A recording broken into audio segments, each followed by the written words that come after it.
Hello everyone, welcome back on my channel Nutan online study. तो हम इस video में पढ़ेंगे साइकोलॉजिकल थियरीज़। जितनी भी साइकोलॉजिकल थियरीज़ हैं, आपको बीएड में 6 साइकोलॉजिकल थियरीज़ इस वीडियो में कवर।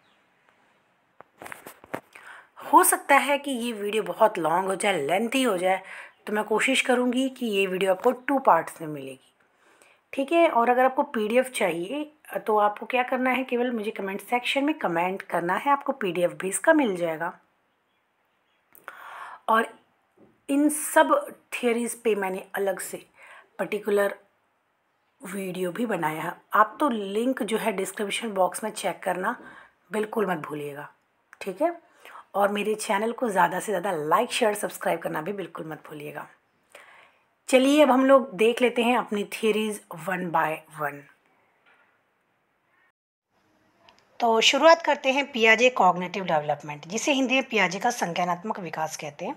तो वीडियो बहुत ज़्यादा लंबी हो सकती है, इसीलिए मैं इसको 2 पार्ट में बना दूंगी। और दूसरी बात, मैं आपको वीडियोस जो है शॉर्ट में ही बताऊंगी, क्योंकि जो है वीडियो का साइज़ बहुत ज़्यादा लंबा हो जाएगा। लेकिन सभी थियरी पे मैंने ऑलरेडी वीडियो बना चुकी है। सभी पर्टिकुलर थियरी आप देखने के लिए लिंक ज़रूर चेक कीजिए डिस्क्रिप्शन बॉक्स में, आपको सारी थियरीज़ जो होती हैं वो डिटेल में मिल जाएगी, ठीक है। तो पियाजे का कॉग्निटिव डेवलपमेंट हम लोग देख लेते हैं। यहाँ पे आप देख सकते हैं ब्रीफ इंट्रोडक्शन, यहाँ पे आप देख सकते हैं। बाद में यहाँ पे आप देख सकते हैं कि जीन पियाजे ने बताया है schema, assimilation, equilibrium, disequilibrium, accommodation.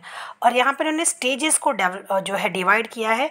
0 से 2 साल सेंसरी मोटर स्टेज, 2 से 7 साल प्री ऑपरेशनल स्टेज, और 7 साल से 11 साल कॉन्क्रीट ऑपरेशनल स्टेज, ठीक है।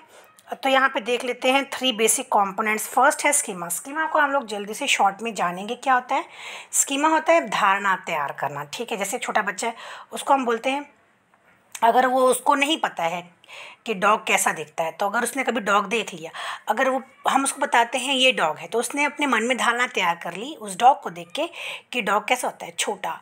अगर हमने छोटा सा उसको डॉग दिखा दिया, तो वो क्या सोचेगा, डॉग ऐसा होता है, डॉग फरी होता है, डॉग छोटा साइज़ का होता है, डॉग इस कलर का होता है, ठीक है। वो और जैसे हमने उसको डॉग दिखाया, वो उस तरीके की धारणा उसने तैयार कर लिया, ठीक है।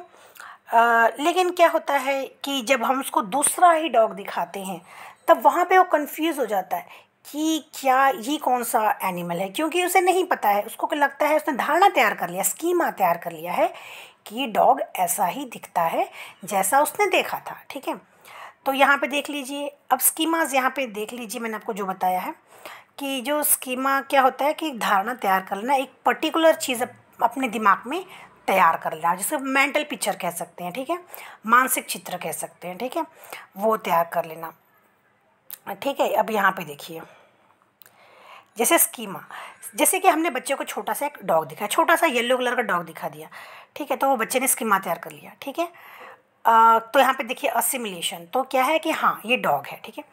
अब दूसरा डॉग दिखाया जो थोड़ा सा डिफरेंट है, बट मिलता जुलता है, तो यहाँ पे कंडीशन वैसे ही है। बच्चा के दिमाग में जो धारणा तैयार थी, वो जो डॉग को देखते भी, वो दूसरा डॉग को देखते भी सोचता है कि हाँ ये भी एक डॉग है।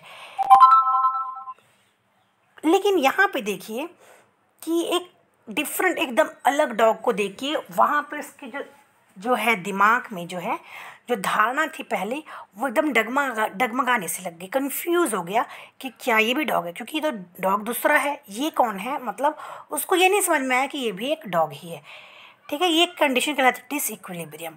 और लास्ट है कि जब हम उसको बता देते हैं कि हाँ ये तो डॉग है, ये भी एक डॉग ही है, तो यहाँ पे जो पुरानी धारणा थी कि नहीं डॉग ऐसा ही दिखता है, येलो छोटा सा डॉग, फरी डॉग, तो वहाँ पे एक न्यू इन्फॉर्मेशन ऐड हो गई कि नहीं डॉग ऐसे भी होते हैं, ये दोनों भी डॉग ही हैं।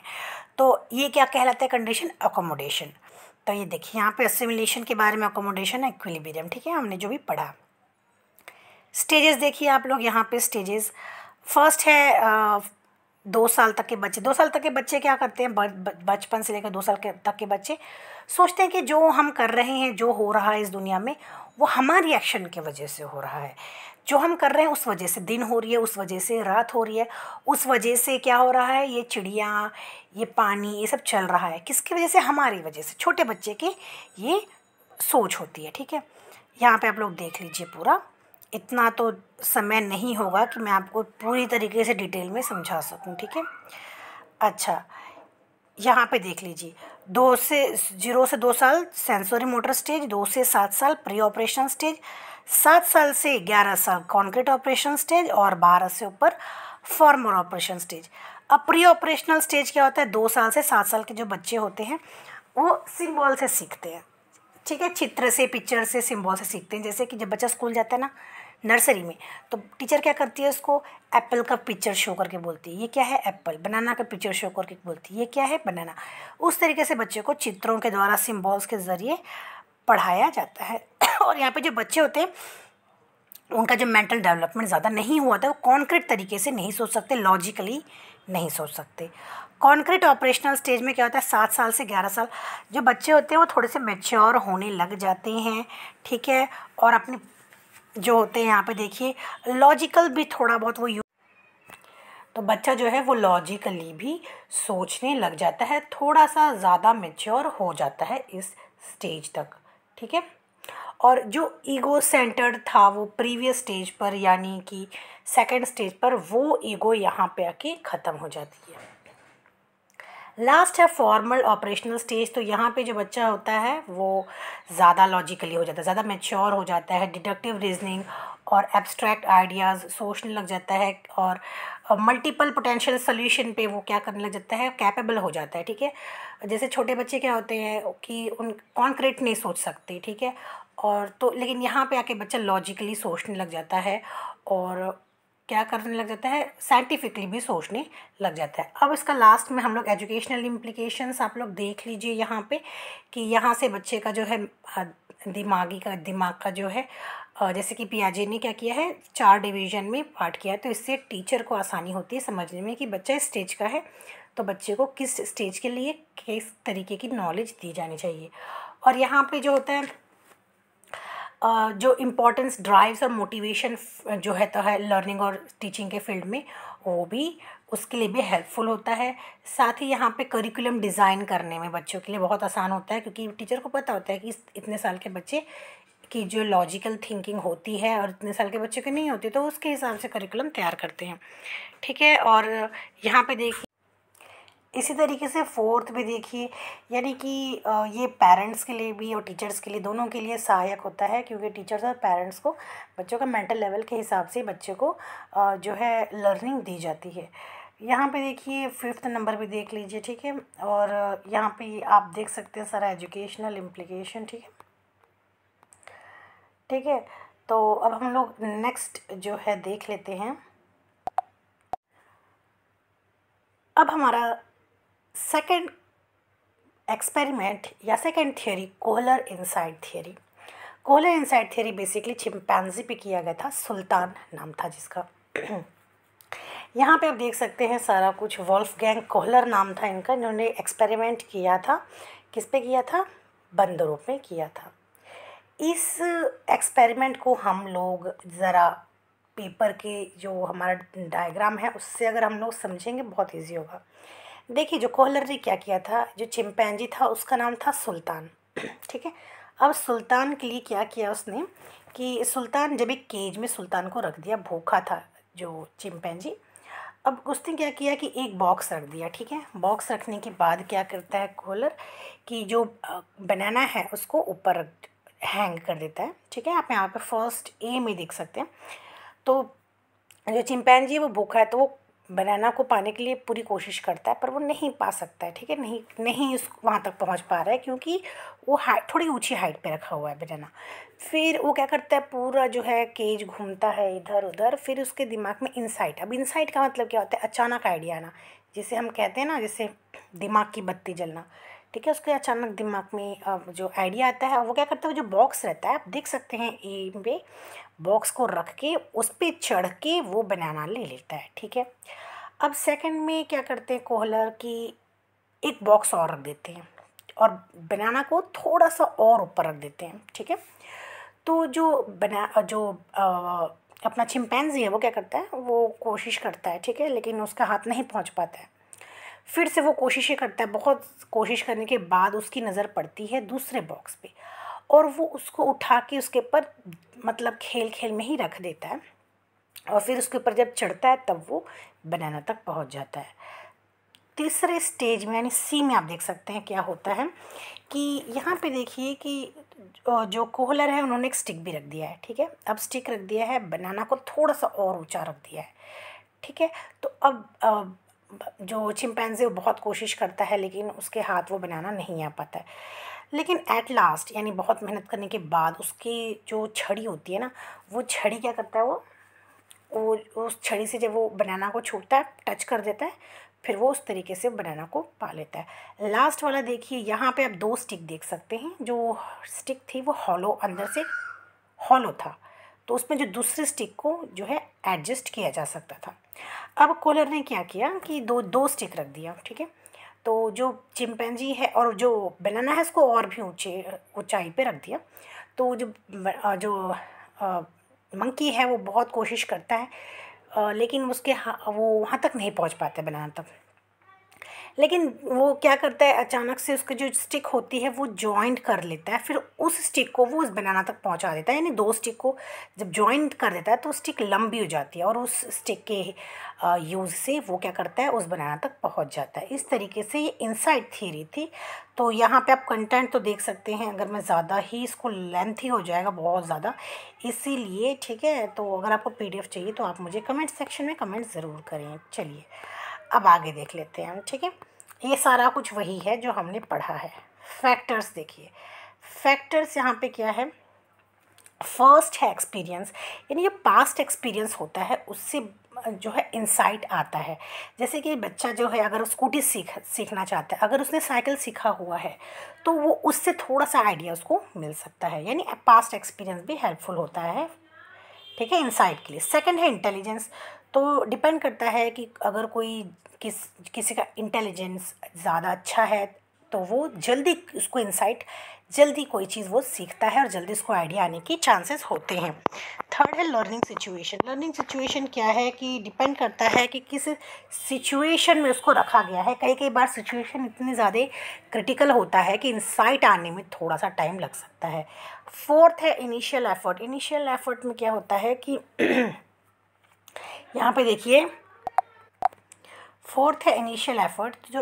जो इंसाइटफुल जो लर्निंग होती है वो ट्रायल एंड एरर के जो सिद्धांत है उस पर काम करती है, बट बहुत ज़्यादा समय तक इस पर नहीं टिक पाती। जैसे कि जो चिंपैंजी था उसने क्या कि ट्रायल एंड एरर किया, लेकिन बहुत अधिक लंबे समय तक ट्रायल एंड एरर की जो थियरी है वो काम नहीं कर सकती है, ठीक है। अब यहाँ पर रिपीटेशन एंड जनरलाइजेशन क्या है कि थोड़ा सा अगर यहाँ पे इंसाइट आ जाता है, सोल्यूशन मिल जाता है, तो इंडिविजुअल क्या करता है, उसी सोल्यूशन को बार बार अप्लाई करने की, दूसरे कंडीशन में भी अप्लाई करने की कोशिश करता है। जैसे हमने क्या देखा कि जब चिंपैंजी था, ठीक है, चिंपैंजी को जब एक बॉक्स दिया गया तो वो उस पर चढ़ गया, लेकिन जब दूसरे भी बॉक्स दिया गया तब उसके अंदर आइडिया तो नहीं था, पर हाँ जो पहला आइडिया था कि मुझे बॉक्स पे चढ़ना है, तो वो बॉक्स पे उसने जो है ऑलरेडी क्या किया, और मतलब बॉक्स पे चढ़ के उसने दूसरे बार भी और जो है बनाना लिया। तो इस तरीके से रिपीट करने की कोशिश करते हैं। एजुकेशन इम्प्लीकेशन यहाँ पे देखिए, ठीक है। चलिए अब हम चलते हैं अपने थर्ड पार्ट पे। चलिए अब हम लोग देख लेते हैं थर्ड है trial and error theory. Thorndike की दी हुई ट्रायल एंड एरर थियरी। ये थियरी थॉर्नडाइक के द्वारा उनका जन्म 1874 में हुआ था। 1949 में उनकी डेथ हुई थी और वो बहुत सारे एनिमल्स के बिहेवियर पे वर्क करते थे। आप यहाँ पे सारा कुछ देख सकते हैं, ठीक है। ज़्यादा डीप में नहीं जा सकते, बहुत ज़्यादा लंबी वीडियो बन रही है, ठीक है। अब यहाँ पे देखिए जो थॉर्नडाइक क्या कहते हैं कि कोई भी लर्निंग जो होती है वो जो ट्रायल एंड एरर करके होती है। जैसे छोटा बच्चा था, चलना भी सीखता है तो क्या करता है, कई बार गिरते फिर वो धीरे धीरे चलना सीखता है ना। तो ट्रायल एंड एरर इसी को कहते हैं, यानी गलती कर करके सीखने को ट्रायल एंड एरर थियरी यहाँ पे बताया गया है। यहाँ पे जो थॉर्नडाइक ने क्या किया कि एक जो हंग्री कैट थी उसको एक पजल बॉक्स में रख दिया, ठीक है, और बाहर फिश रख देते हैं, वो मतलब फिश रख देगी बाहर। और यहाँ पे देखिए आप लोग बाहर फिश रख दी गई और उसके अंदर जो है एक लूप था, ठीक है। लूप को दबाने से, अगर जो रेड कलर का लूप देख सकते हैं, अगर इसको बिल्ली दबा देती है तो उसका दरवाज़ा खुल जाएगा और वो बाहर आके फूड ले सकती है, ठीक है। लेकिन इतना कैट को तो नहीं पता था, तो वो जब उसको भूख लगी वो फिश को देख के क्या करती है, बहुत कोशिश करती है, बहुत हाथ पैर मारती है इधर उधर, वो क्या करती है, पंजे मारने की, बाहर आने के लिए बहुत कोशिश करती है, कोशिश करते करते थक जाती है, ठीक है। और लेकिन अचानक से उसका जो हाथ होता है वो उस रेड वाले जो लूप आपको नज़र आ रहा है उस पर चला जाता है तो क्या होता है कि वो दरवाज़ा खुल जाता है, वो फिश जो कैट होती है वो आके फिश खा लेती है। अब क्या करते हैं, थॉर्नडाइक वापस से मतलब इस बार उन्होंने छोटा टुकड़ा रखा था फिश का, तो वापस से कैट को अंदर डाल दिया जाता है केज के, और वापस से वो फिश को बाहर रख दिया जाता है। तो जो कैट है फिर से वही कोशिश करती है, ठीक है, बाहर आने की। लेकिन इस बार उसने क्या किया, कम टाइम लिया। अगर पिछले बार समझिए हमने फर्स्ट टाइम में उसने 10 मिनट लिया था, तो दूसरी बार में उसने 5 मिनट लिया। क्यों? क्योंकि उसको इस बार थोड़ा सा एक्सपीरियंस हो चुका था। तो ऐसे करते करते 3 बार 4 बार 5 बार वही सेम एक्सपेरिमेंट उस कैट पर किया गया। तो क्या हो गया, एट लास्ट कैट के समझ में आ गया। जैसे ही थॉर्नडाइक ने उसको केज के अंदर डाला, वो वैसे ही वो लूप दबा के बाहर आके वो अपना खाना ले लेती है। इस तरीके से वो गलतियाँ कर करके सीख जाती है। यहाँ पे आप फोटो देख सकते हैं, ठीक है। यही सब कुछ इसमें बताया गया है। लॉज ऑफ लर्निंग, फर्स्ट देखिए, फर्स्ट है लॉ ऑफ रेडीनेस, सेकंड है लॉ ऑफ अफेक्ट, थर्ड है law of exercise. Law of readiness क्या होता है कि मेंटली और फिज़िकली भी जो है रेडी होना चाहिए इंडिविजुअल को कोई काम करने के लिए। जैसे कि यहाँ पे हमने देखा जो कैट थी उसको भूख लगी थी, इसीलिए उसने वो कोशिश किया बाहर आने के लिए। अगर उसको भूख नहीं लगती तो, और वो रेडी नहीं होती, तो फिर वो उतनी कोशिश भी नहीं करती, और वो लर्निंग यानी वो लूप दबाने की जो उसने लर्निंग सीखी वो भी नहीं सीख पाती। सेकंड है लॉ ऑफ इफेक्ट। यहाँ पे क्या है कि जो उसका जो मतलब जो रिवॉर्ड है वो सेटिस्फाई करना चाहिए। जैसे कि अगर रिवॉर्ड सेटिस्फाई करता है तब इंडिविजुअल वो काम डबल डबल रिपीट करेगा और फिर सीखेगा ना।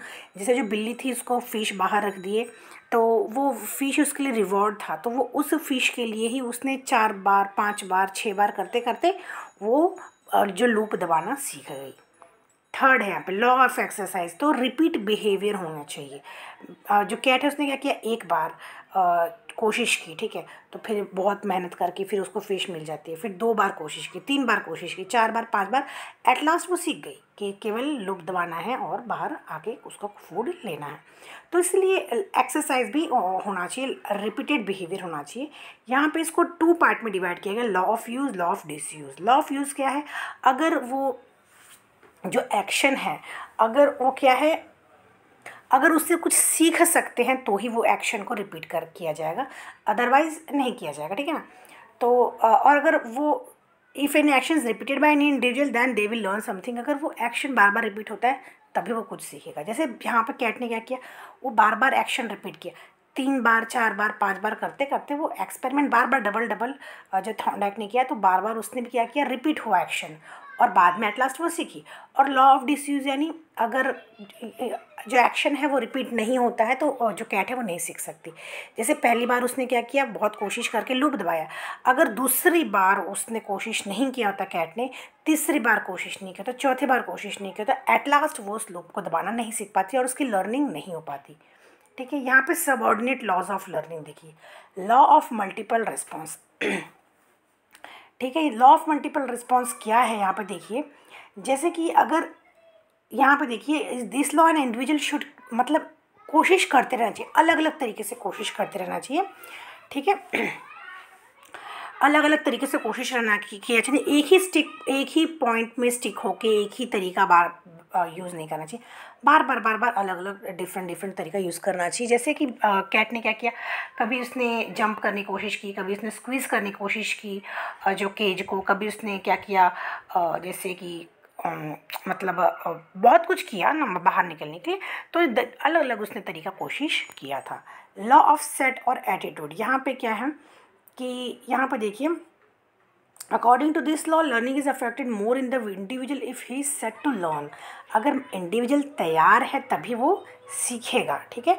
उसको सबसे पहले खुद को तैयार करना होगा, तभी वो क्या हो पाएगा, सीख पाएगा। जैसे कि यहाँ पे हमने कैट को देखा, वो भूखी थी तो ही वो फिश को पाने के लिए उसने इतनी सारी जो है कोशिशें की। अगर वो भूखी नहीं होती तो वो नहीं सीखती, लूप को दबाना बाहर नहीं आती और उसकी लर्निंग नहीं हो पाती। थर्ड है प्रीपोटेंसी ऑफ एलिमेंट्स। तो यहाँ पे क्या है कि यहाँ पे देखिए कि जो इंडिविजुअल उसको उसी एलिमेंट पे काम करना चाहिए जो कि एसेंशियल है, और जो एसेंशियल नहीं है उसको अवॉइड करना चाहिए। ठीक है, जैसे कि हमने क्या पढ़ा, जैसे कि जो कैट है उसने जितनी सारी कोशिशें की पहले टाइम पे, फिर सेकंड टाइम पे, धीरे धीरे करते करते उसने क्या किया, एट लास्ट उसने समझा कि ये सब चीज़ें जो करती थी, ठीक है,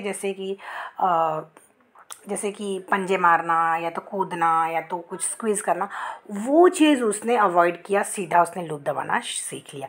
तो इस तरीके से क्या करना चाहिए, जो चीज़ एसेंशियल है केवल उस पर वर्क करो, और जो चीज़ नहीं है, एसेंशियल नहीं है, उसको अवॉइड करो। ठीक है, अब लास्ट है law of response by analogy.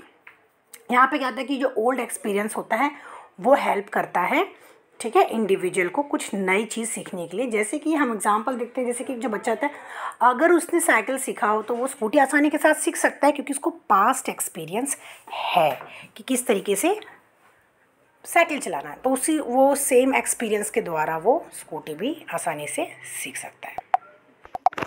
ठीक है, तो ये था हमारा वीडियो आज का, जिसमें हमने तीन थियरीज पढ़ी है। बाकी की थियरीज हम नेक्स्ट वीडियो में पढ़ेंगे, पार्ट 2 में पढ़ेंगे, क्योंकि ये वीडियो बहुत ज़्यादा लेंथी हो गया है। ठीक है, मिलते हैं नेक्स्ट वीडियो में। आपको PDF चाहिए तो आप मुझे कमेंट सेक्शन में कमेंट ज़रूर कीजिए, आपको PDF भी इसका मिल जाएगा। लाइक शेयर सब्सक्राइब करना बिल्कुल मत भूलिएगा। मिलते हैं नेक्स्ट में, till then bye and take care.